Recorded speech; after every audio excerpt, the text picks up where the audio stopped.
네, 이어서 계속 진행하도록 하겠습니다. 자, 앞서 이제 피봇이란 개념을 설명했는데, 이거 기본 도형들 파라미터 다 알아보고, 그리고 하나하나 그 피봇에 관련돼서 좀 이 개념적으로, 이론적으로 좀 설명을 따로 할게요. 자, 처음에 지금 화면에 겹치지 않는 부분 내에서는, 네, 라이브 액션 화면을 좀 계속 켜놓고 진행을 하겠습니다. 그러니까 이 화면을 이렇게 자유자재로 이렇게 그러니까 작게 하고 크게 하고 내가 원하는 위치에 놓고 돌려보고 이게 아주 자연스럽게 돼야 돼요. 자, 지오스피어 보니까 지오스피어도 역시 옆에 있는 아까 했던 스피어와 마찬가지로 이렇게 레디어스 값으로 이어져 있고요. 세그먼트가 숫자는 적지만 이 수학적인 개념으로 만들어진 거라 다 수학적인 개념이지만 수학의 다른 방식으로 만들어진 거기 때문에 세그먼트가 적어도 고운 화면을 만들 수 있습니다. 그래서 이게 이제 만드는 안의 방식이 디폴트로는 이제 아이코사 방식으로 되어 있는데 옥타, 뭐 테트라 이거에 따라서 세그먼트가 또 반응을 할 거예요. 다르게. 그래서 겉보기의 차이고 뭐 지오스피어보다는 아무래도 그냥 스피어가 많이 쓰이고요. 지오스피어를 나 같은 경우는 어떤 암석 덩어리, 자연물에 있는 암석 덩어리 같은 거 만들 때 지오스피어를 그때 쓰는데 그냥 스피어라고 뭐 암석 만들 때 분리하고 그렇진 않아요. 자, 그 다음에 이제 스무스 값인데 스무스는 나중에 다시 통틀어 설명할게요. 자, 얘는 헤미스피어를 딱 반쪽짜리만 만들 수 있어요. 아까 스피어는 헤미스피어라는 0부터 1이라는 값을 이용해서 그 사이 값으로 어중간한 헤미스피어를 이렇게 만들 수 있었는데 얘는 정확하게 절반만 가능합니다. 옵션 값으로. 베이스 피봇 뭐 역시 있고요. 자, 베이스 피봇 해제하고 실린더 역시 레디우스, 하이트 값, 하이트 세그먼트. 자, 하이트 세그먼트가 1이건 뭐 50개건 전혀 지금은 하등의 관계가 없어요. 이 실린더가 이 상태라면. 자, F4를 꺼볼게요. 자, 여기서 세그먼트가 몇 개가 되건 하등의 관계가 없다는 얘기예요. 그래서 이게 많다고 좋은 게 절대 아니에요. 이런 경우는 1만 있어도 충분하다는 얘기입니다. 그렇죠? 네, 디폴트는 5로 있지만 오히려 이거 여부와 상관없이 사이드가 많은 게 더 고와 보이죠. 그쵸? 네, 7, 8, 9, 10 뭐 이렇게 올라갈수록 더 고와지는 거예요.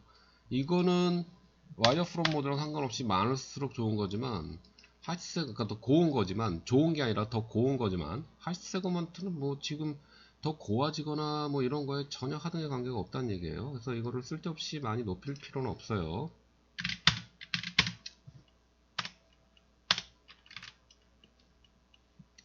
자, 스무스 좀 있다 한다 그랬죠? 슬라이스 아까 했죠? 콘에서 동일합니다. 여러분들 직접 해보시고. 그 다음에 튜브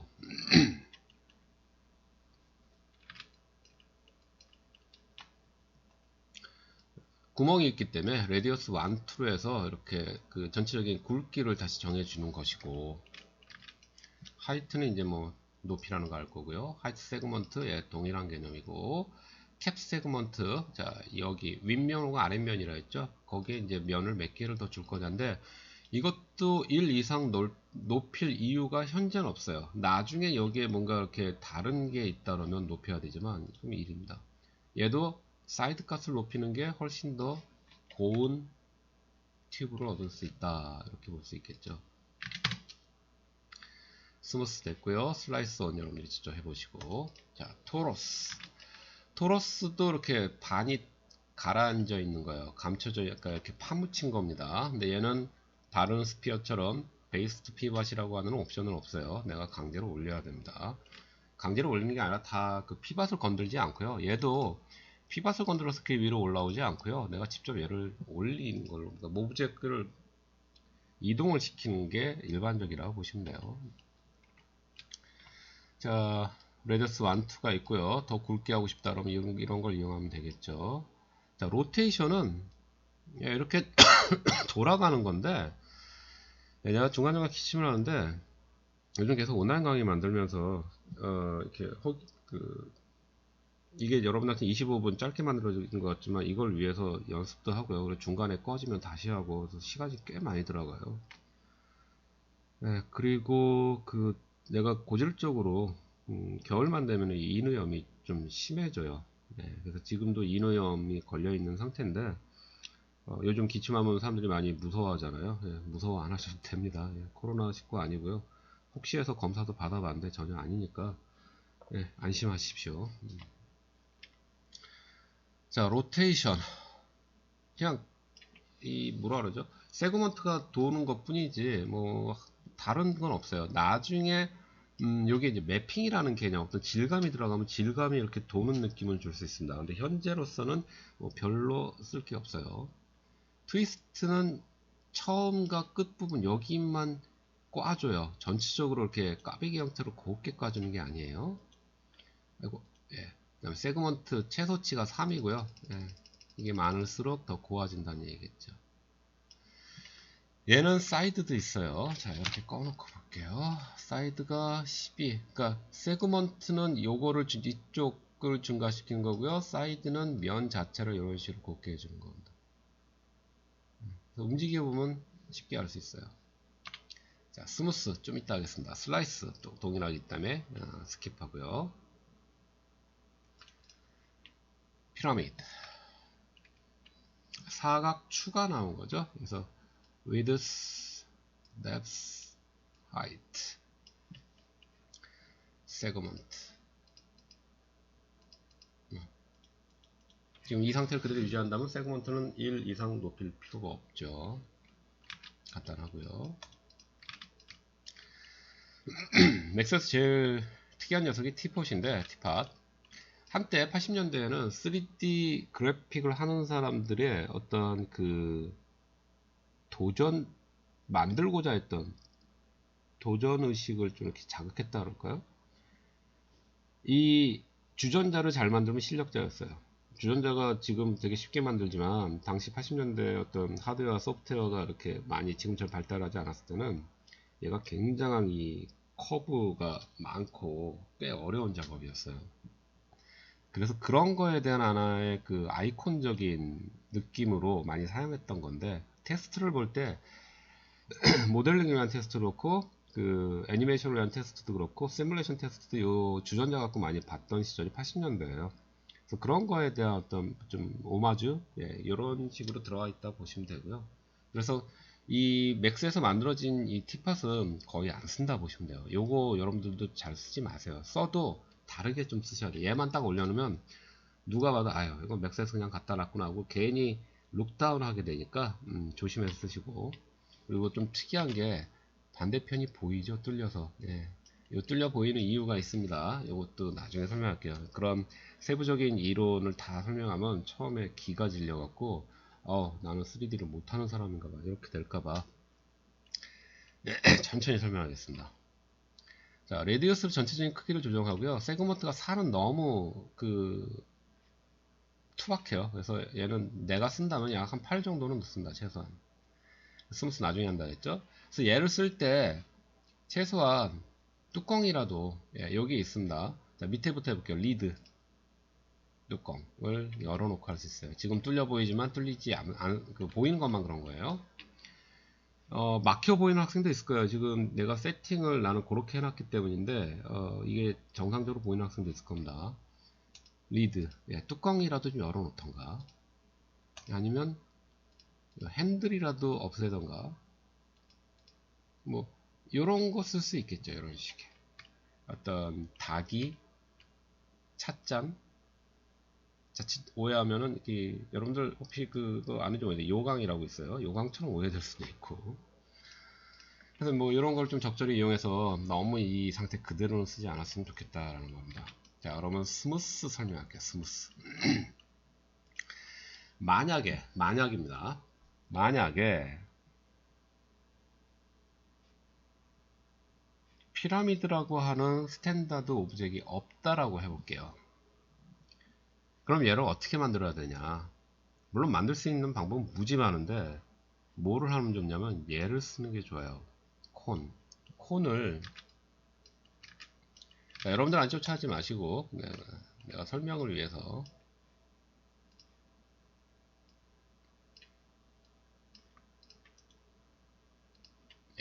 설명을 위해서 이렇게 해놨습니다. 여러분 모지하고 뭐 휙휙 했는데 몰라도 되고요. 지금은 몰라도 돼요. 나중에 다 설명해 줄게요.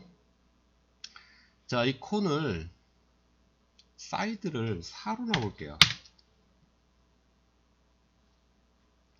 세그먼트도 없애고. 그러면 기본적으로 방향만 이렇게 돌아가 있을 뿐이지 피라미드하고 똑같은 모양이에요. 그쵸? 네. 이렇게 만들어도 된다는 얘기예요. 근데 지금 얘가 지금 혼돈을 받기 위해서 5로 놓을게요. 화면을 이렇게 돌리면서 보면 이쪽 부분이 계속 시커멓게 나와요. 그쵸?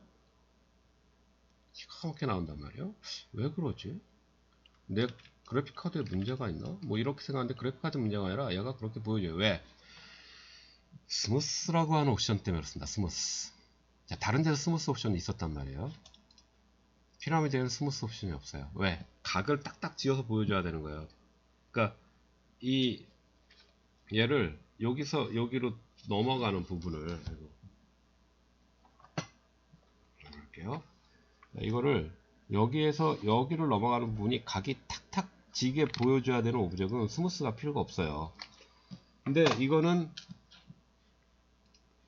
원래 사이드 뭐 32개짜리 이렇게 콘이었단 말이에요. 그래서 이 사이드 하나하나를 최대한 부드럽게 보여주려고 노력을 하는 게 바로 스무스 옵션이에요. 자, 스무스 옵션 꺼볼게요. 자, 이걸 확실하게 하려면 F4를 꺼놔야지 확실합니다. 자, 스무스 꺼보겠습니다. 어때요? 결이 확실하게 보이죠? 자, 키면 조금은 약화되죠. 바로 이 상태예요. 요것 때문에 사이드가 숫자가 적으면 적은데도 불구하고 얘가 부드럽게 커브가 진 것처럼 보여주려고 노력을 하다 보니까 거기가 좀 이렇게 검게 보이는 현상이 생겨요. 자, 다시 4로 바꿔볼게요. 자, 여전히 스무스 옵션 때문에 여기가 이렇게 어둡게 뭔가 이렇게 타 들어간 듯이 보여요. 자, 스무스 끄면 자, 그런 현상이 없어지죠. 네. 스무스라는 게 그런 겁니다.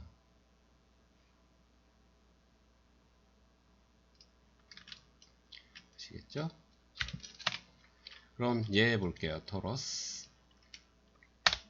자, F 눌러서 꺼놓고 스무스가 얘는 여러 가지가 있는데 스무스 넌으로 볼게요. 자, 이게 스무스가 하나도 안 걸린 거예요. 자, 스무스 올, 스무스 넌. 자, 그 다음에 스무스를 사이드만 스무스를 걸겠다가 이 상태인 거예요. 스무스를 세그먼트로만 걸겠다가 이렇게 되는 겁니다. 자, 다르죠? 스무스를 어디에 거냐에 따라. 그래서 사이드건 세그먼트건 다 걸지 않겠다가 넌입니다. 이렇게 되는 거예요. 그래서 가급적 시리즈는 이제 부드럽게 보여주려고 하는 게 추세였었고 지금도 그런 노력들을 많이 하고 있고요. 적은 폴리곤으로 조금 더 곱게 보여주는 거, 이걸 잘할수록 이제 엑스포트 소리를 듣는데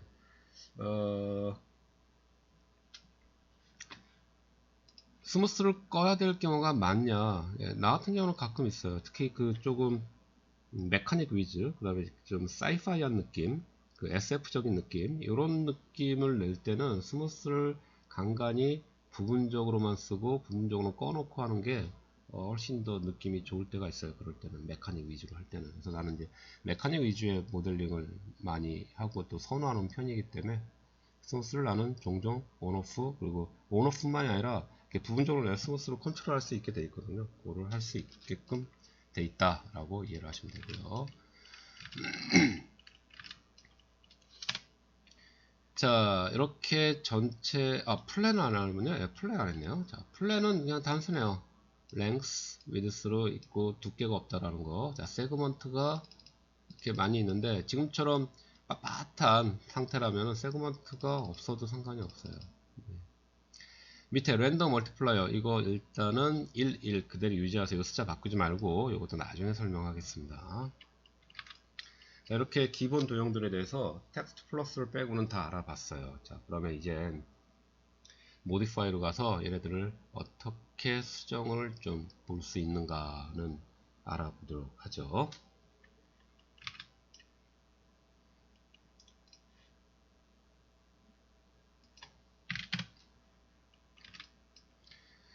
자, 그 아까 했던 기능 중에 알고 있으면 편한 거 하나만 알려주도록 하겠습니다. 오브젝이 이제 복잡해지면은 그 감췄다 보였다를 열심히 해야 돼요. 그렇게 하는 것 중에 이제 레이어를 이용하는 경우도 있는데 레이어보다는 이걸 참 많이 써요. 그러니까 3D 유저들은 그 건축 쪽으로 이용하는 사람들은 레이어를 많이 쓰는데 그렇지 않은 분야에서는 레이어 잘 쓰는 사람은 그러니까 적극적으로 쓰는 적극적으로 쓰는데 그렇지 않은 사람들은 레이어 뭐 없었으니까 거의 그런 정도로 보시면 될 것 같은데 아까처럼 하나의 오브젝만 좀 이렇게 내가 선택적으로 화면에 보이고 나머지는 감추고 이렇게 하고 싶다 할 때 쓰는 게 원하는 거를 선택해요. 일단 자 멀티로 할 때 포토샵이랑 똑같습니다. 클릭 이런 식으로 하면 지금 평판 스피어 두 개가 다 선택된 거예요. 이렇게 하나만 해도 되고요. 이런 식으로 겹치게 해서 여러 개를 동시에 설 수 있습니다. 클릭을 한다 그러면 이렇게 하면 하나하나 클릭해서 오브젝을 선택할 수 있는 거예요. 자, 클릭으로 다양한 걸 선택하고 싶다면 자, 컨트롤 키를 누르고 이런 식으로 내가 원하는 거를 멀티 셀렉션 할 수 있어요. 자, 이렇게 해놓고 지금 선택된 것만 남겨놓고 나머지는 감췄으면 좋겠다 라고 할 때 하나 둘셋 4개를 지금 선택했는데 4개 중에 아무 데서나 우클릭하면 별도의 메뉴가 뜹니다. 이 메뉴에서 맨 위에서 두 번째 보면 Isolate Selection 이라고 있어요. 자, Isolate Selection을 선택하면 Isolate 고립시키다죠. 격리시키다. 그래서 선택된 것들을 격리시키다. 그러니까 얘네들만 남는다는 얘기예요. 그래서 이걸 갖고 이렇게 작업을 막 하다가 다 끝났어요. 그럼 다시 원래대로 돌아가고 싶잖아요. 그럼 맨 밑에 요거 요런 단추 있어요. 요게 Isolate Selection Toggle 해서 다시 얘를 누르면 원래대로 돌아갑니다. 요즘 그 사회에서 제일 이슈가 되는 핫한 단어가 그 Social Distancing, 사회적 거리두기죠. 이거는 이제 우리가 자발적으로 이 상황을 잘 극복하고자 하는 어떤 하나의 운동 같은 거고, 이제 강제 혹은 스스로 뭐 2주 동안 격리를 해야 된다 할 때 쓸 수 있는 단어가 또 isolate가 되겠죠. 격리하다예요. 소외 현상 뭐 이런 거 할 때도 isolation 이런 단어가 쓰입니다. 자, 그러면 이동 여기 모디파이 가기 전에 모디파이에서 뭐 하기 전에 이동하는 것부터 볼게요. 자, 이동하는 것은 여기에 아이콘이 이렇게 있어요. 내가 지금 이게 하도 몇 번 연습하다가 다운이 돼서 좀 무서워서 좀 못하고 있는데 다시 한번 해볼게요. 여기서 만약에 퍽 하고 다운이 되면은 여기서 중단하고 새로운 동영상에서 여러분들하고 다시 시작할게요.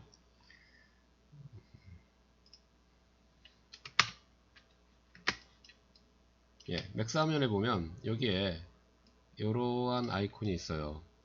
요게 무브입니다. 움직인다라는 거. 요게 로테이트예요. 요게 스케일, 크기 변화예요. 그래서 하키가 무브가 잠깐만, W 이게 E R입니다.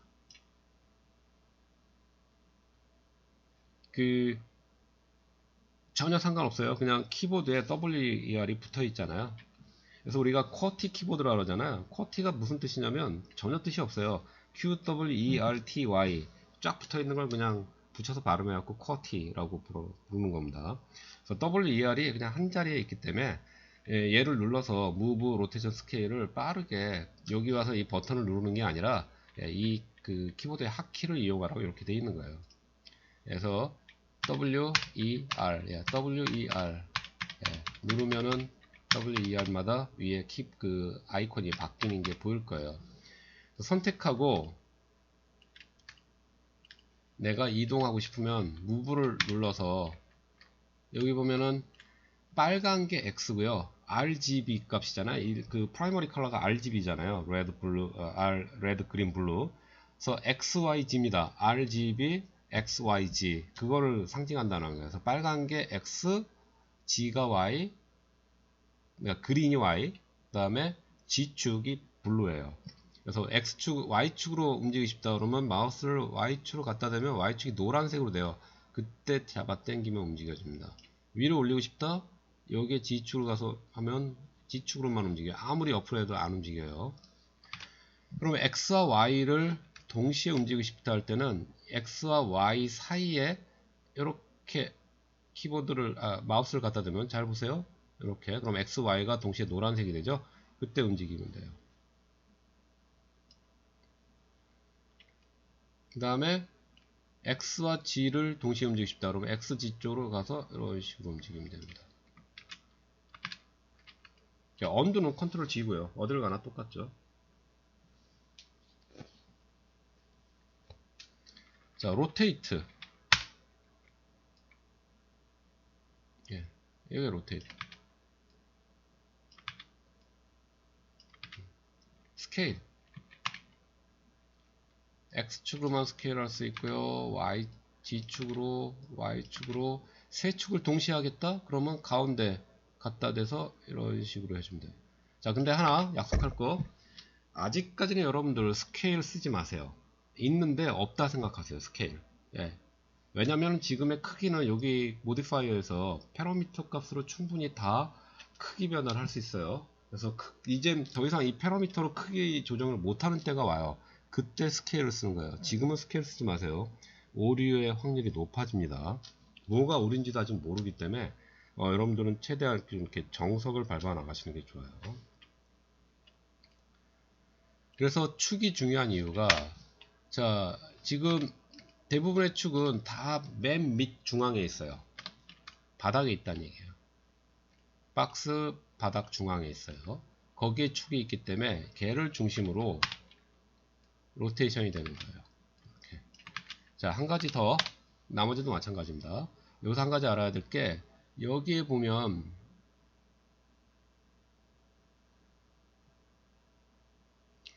앵글 스냅이라는 게 있어요. 이런 아이콘. 다시 한번 다운되지 않길 바라면서 이런 아이콘이 있어요. 요게 앵글 스냅이에요.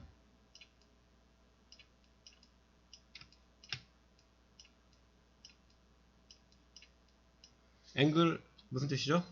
각도란 뜻이죠? 각도마다 스냅핑을 걸겠다는 얘기예요. 우리 스냅핑 뭔지 알죠? 뭔가 이렇게 그 턱턱턱 하고 이렇게 뭔가 기준을 정하면 기준 있는 대로 이렇게 딱딱딱 정확하게 이 포인트를 잡는다 해야 할까요? 뭐 그런 기능이 있어요. 이렇게 갖다 놓고 가이드를 여기 가서 이런 식으로 턱턱 하고 달라붙는 느낌 나잖아요. 이 포토샵에서도 그런 게 스냅핑인데, 앵글 스냅이라는 얘기는 뭐냐면요, 각도를 부드럽게 이렇게 0.01 단위로 이렇게 로테이션을 시키는 게 아니라 내가 지정한 각도별로 숫자별로 그 로테이션을 시킬 수 있어요. 그래서 디폴트 값이 5도입니다. 그래서 앵글 스냅은 하키가 A예요. A. 첫 자라고 보시면 됩니다. A를 누르면 되는데, 자 볼게요.